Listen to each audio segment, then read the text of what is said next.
நடைபெற இருக்கின்ற 2026 சட்டமன்ற தேர்தலில் திராவிட முன்னேற்றக் கழகத்திற்கு முழு ஆதரவு என புதிய திராவிட கழகம் நிறுவன தலைவர் KS ராஜ்கவுண்டர் தெரிவித்துள்ளார்.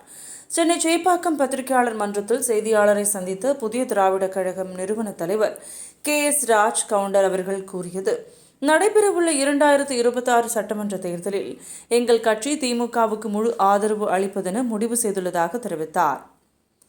இது தொடர்பாக கடந்த 30/11/25 அன்று ஈரோட்டில் நடைபெற்ற 6வது மாநில மாநாட்டில் தமிழக துணை முதல்வர் மற்றும் அமைச்சர்கள் நாடாளுமன்ற உறுப்பினர் முன்னிலையில் இது தொடர்பான தீர்மானங்கள் நிறைவேற்றப்பட்டது. நடைபெறவுள்ள 2026 சட்டமன்ற தேர்தலில் எங்களுடைய கட்சிக்கு 3 தொகுதிகளை ஒதுக்க வேண்டும் என கேட்டுள்ளோம். வேட்டுவ கவுண்டரின் உட்பிரிவுகளை ஒன்றிணைத்து அனைத்தையும் MBCயாக வேட்டுவ கவுண்டர் என்ற பெயரில் அறிவிக்க வேண்டும் என தமிழக அரசை கேட்டுக்கொள்கிறோம். அதேபோல் இதுவரை எனது பெயரை KS ராஜ்கவுண்டர் இருந்ததை இந்த செய்தியாளர் சந்திப்பின் மூலம் S ராஜ்குமார் என்று அழைக்கப்படும் என்பதை தெரிவித்துக் கொள்கிறேன். நடைபெறவுள்ள சட்டமன்ற தேர்தலில் நான் போட்டியிடும் தொகுதியில் S ராஜ்குமார் என்ற பெயரில் போட்டியிடுவேன்.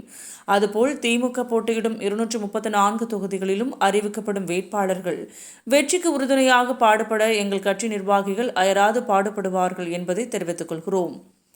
வருகின்ற பிப்ரவரி 2வது வாரத்திலிருந்து தமிழகம் முழுவதும் புதிய திராவிட கழகத்தின் சார்பில் தொகுதி வாரியாக தேர்தல் பிரச்சாரம் மற்றும் பொதுக்கூட்டம் நடைபெற உள்ளதாக கூறினார்.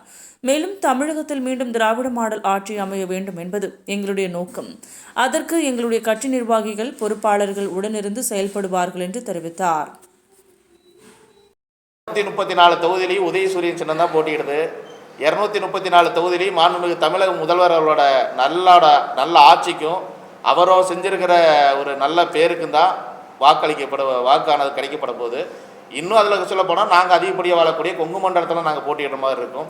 கொங்கு மண்டலத்தில் நாங்கள் ஒரு குறிப்பிட்ட ஒரு 2-3 தொகுதியில் கேட்குறோம்.